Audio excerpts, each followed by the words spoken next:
नमस्कार। आकाशवाणी जयपुर अजमेर से प्रस्तुत हैं प्रादेशिक समाचार।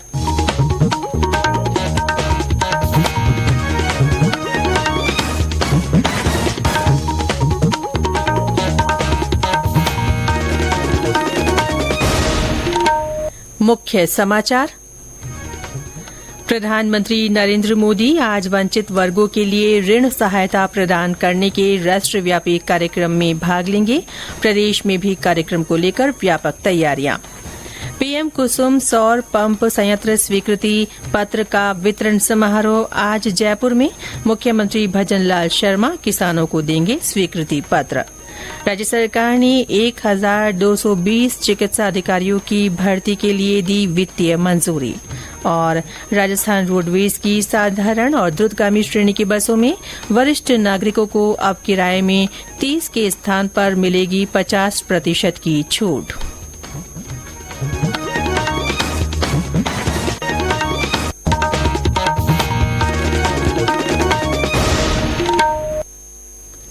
समाचारों के साथ मैं रितिका गुप्ता। और अब समाचार विस्तार से। प्रधानमंत्री नरेंद्र मोदी आज वीडियो कॉन्फ्रेंस के माध्यम से वंचित वर्गों के लिए ऋण सहायता प्रदान करने के राष्ट्रव्यापी कार्यक्रम में भाग लेंगे। श्री मोदी प्रधानमंत्री सामाजिक उत्थान और रोजगार आधारित जन कल्याण पीएम सूरज के राष्ट्रीय पोर्टल का शुभारंभ करेंगे और वंचित वर्गों के 1 लाख उद्यमियों को ऋण सहायता देने की स्वीकृति देंगे। इस अवसर पर प्रधानमंत्री अनुसूचित जाति, पिछड़ा वर्ग और स्वच्छता कर्मचारियों सहित विभिन्न सरकारी योजनाओं के लाभार्थियों के साथ संवाद भी करेंगे। कार्यक्रम के दौरान प्रधानमंत्री राष्ट्रीय मशीनीकृत स्वच्छता पारिस्थितिकी तंत्र नमस्ते के तहत सफाई मित्रों को आयुष्मान स्वास्थ्य कार्ड और पीपीई किट वितरित करेंगे।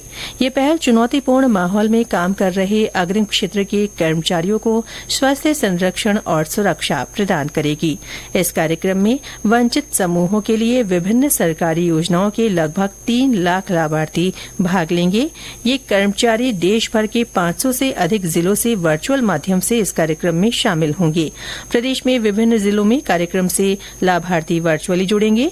भीलवाड़ा, भरतपुर, करौली, सवाईमाधोपुर, सीकर, बूंदी और जोधपुर सहित अन्य स्थानों पर इसके लिए व्यापक तैयारियां की गई हैं।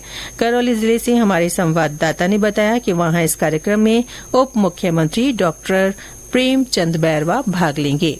करौली जिला मुख्यालय स्थित टाउन हॉल परिसर में भी यह कार्यक्रम आयोजित किया जा रहा है, जिसके लिए विभिन्न तैयारियां की गई हैं। कार्यक्रम के दौरान जिले के चयनित लाभार्थियों को भी विभिन्न योजनाओं की ऋण स्वीकृत राशि का प्रत्यक्ष लाभ हस्तांतरण डीबीटी और लाभार्थियों से संवाद का कार्यक्रम है। वहीं वंचित समूहों को ऋणों की मंजूरी, सीवर और सेप्टिक टैंक श्रमिकों को पीपीई किट और आयुष्मान स्वास्थ्य कार्ड का वितरण जैसे कार्यक्रम आयोजित होंगे। बाकीवेरी शर्मा, आकाशवाणी समाचार, करौली। वहीं जोधपुर संवाददाता ने बताया कि इस कार्यक्रम को लेकर लाभार्थियों में उत्साह देखा जा रहा है। सामाजिक न्याय एवं अधिकारिता मंत्रालय भारत सरकार की ओर से आज मेगा ऋण मेला आयोजित किया जाएगा, जिसमें जिले के लगभग 5000 से अधिक व्यक्तियों को ऋण स्वीकृत किया जाएगा।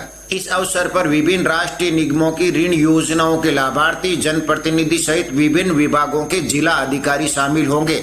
जिला प्रशासन से मिली जानकारी के अनुसार केंद्र सरकार की विभिन्न ऋण योजनाओं के लाभार्थियों का प्रधानमंत्री से संवाद करना भी प्रस्तावित है। इसके लिए जिला स्तर पर पूर्ण तैयारियां कर ली गई है। राष्ट्रीय निगमों की एनएसएफडीसी ऋण योजना, एनएसकेएफडीसी ऋण योजना, एनबीसीएफडीसी ऋण योजना में अनुसूचित जाति वर्ग, सफाई कर्मचारी वर्ग व अन्य पिछड़ा वर्ग के व्यक्तियों को स्वरोजगार के लिए कम ब्याज दर पर ऋण उपलब्ध करवाया जाता है। कार्यक्रम के आयोजन को लेकर जिला स्तर पर विशेष तैयारियां की गई है। रामेश्वर बेड़ा, आकाशवाणी समाचार, जोधपुर। पीएम कुसुम सौर पंप संयंत्र स्वीकृति पत्र का वितरण समारोह आज जयपुर में आयोजित होगा। राज्य कृषि प्रबंध संस्थान में होने वाले इस समारोह में लगभग 500 किसान भाग लेंगे। मुख्यमंत्री भजनलाल शर्मा किसानों को स्वीकृति पत्र सौंपेंगे। कृषि और उद्यानिकी विभाग के प्रमुख शासन सचिव वैभव गालरिया ने बताया कि किसानों को सिंचाई के लिए बिजली की उपलब्धता पर निर्भर न रहना पड़े, इसके लिए खेतों में सौर पंप लगाने के लिए लगभग 50,000 किसानों को स्वीकृति स्वीकृतियां जारी की गई हैं। इस पर 1,830 करोड़ रुपए खर्च होंगे। इसमें से 908 करोड़ रुपए अनुदान के रूप में किसानों को दिए जाएंगे। इस अवसर पर कृषि और उद्यानिकी मंत्री डॉक्टर किरोड़ी लाल मीणा भी मौजूद रहेंगे। ये समाचार आकाशवाणी जयपुर अजमेर से प्रसारित किए जा रहे हैं। राज्य सरकार ने 1,220 चिकित्सा अधिकारियों की भर्ती के लिए वित्तीय स्वीकृति दे दी है। ये भर्ती राजस्थान स्वास्थ्य विज्ञान विश्वविद्यालय के माध्यम से की जाएगी। गौरतलब है कि वित्त वर्ष 2024-2025 के अंतर्गत बजट घोषणा में उप मुख्यमंत्री दिया कुमारी ने रोजगार के लिए आगामी वर्ष में 70,000 पदों पर भर्तियां करने की घोषणा की थी। वित्त विभाग के शासन सचिव नरेश ठकराल ने बताया कि चिकित्सा और स्वास्थ्य विभाग की ओर से प्राप्त प्रस्ताव के आधार पर इन चिकित्सा अधिकारियों के खाली पदों को भरे जाने पर सहमति दी गई है। प्रधानमंत्री नरेंद्र मोदी आज वीडियो कॉन्फ्रेंस के माध्यम से विकसित भारत के लिए टेचाडे चिप्स कार्यक्रम में भाग लेंगे। इस दौरान श्री मोदी लगभग 1,25,000 करोड़ रुपए की 3 सेमीकंडक्टर परियोजनाओं की आधारशिला रखेंगे। प्रधानमंत्री इस अवसर पर देशभर के युवाओं को भी संबोधित करेंगे।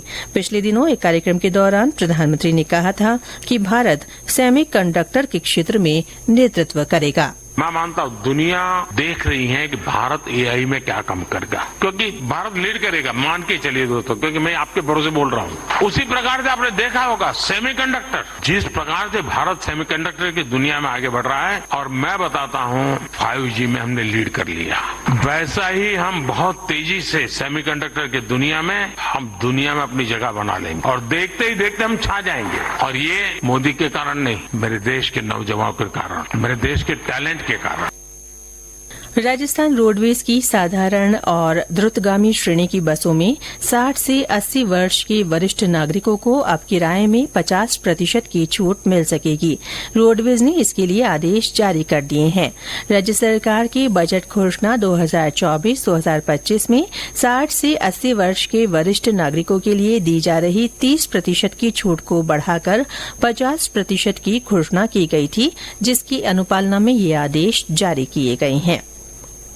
बारां जिले के प्रसिद्ध फूल डोल लोक उत्सव की तैयारियां शुरू हो गई हैं। होली के उपलक्ष्य में मनाए जाने वाले इस 8 दिवसीय मेले में विभिन्न झांकियां और प्रतियोगिताएं आकर्षण का केंद्र रहती हैं। आयोजन समिति की अध्यक्ष ने बताया कि 4 भुजा नाथ मंदिर पर इन दिनों रंगाई पुताई की जा रही है और कृत्रिम हाथी का निर्माण भी शुरू हो गया है। रंगों के त्योहार होली को स्वास्थ्यवर्धक तरीके से मनाने के लिए सीकर में राजस्थान ग्रामीण आजीविका विकास परिषद राजीविका की स्वयं सहायता समूह की महिलाओं ने हर्बल गुलाल तैयार किया है। जिले में राजीविका की डीपीएम अर्चना मौर्य ने बताया कि समूह की महिलाओं ने लक्ष्मणगढ़ ब्लॉक में हर्बल गुलाल बनाने का प्रशिक्षण लिया है।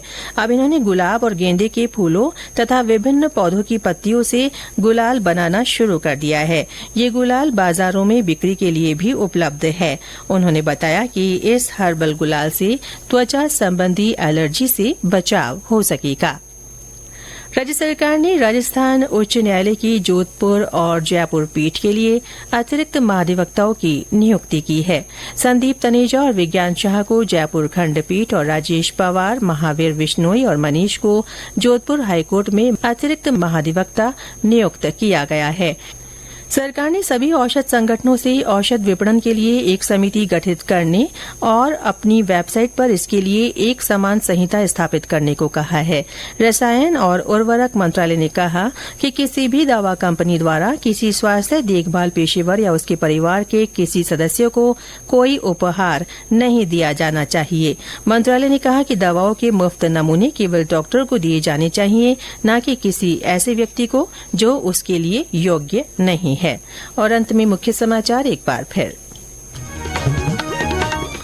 प्रधानमंत्री नरेंद्र मोदी आज वंचित वर्गों के लिए ऋण सहायता प्रदान करने के राष्ट्रव्यापी कार्यक्रम में भाग लेंगे। प्रदेश में भी कार्यक्रम को लेकर व्यापक तैयारियां की गई हैं। पीएम कुसुम सौर पंप संयंत्र स्वीकृति पत्र का वितरण समारोह आज जयपुर में आयोजित होगा। इसमें मुख्यमंत्री भजनलाल शर्मा किसानों को स्वीकृति पत्र सौंपेंगे। राज्य सरकार ने 1220 चिकित्सा अधिकारियों की भर्ती के लिए वित्तीय मंजूरी दे दी है। और राजस्थान रोडवेज की साधारण और द्रुतगामी श्रेणी की बसों में वरिष्ठ नागरिकों को अब किराए में 30 के स्थान पर 50% की छूट मिलेगी। इसके साथ ही प्रादेशिक समाचार बुलेटिन समाप्त हुआ। नमस्कार।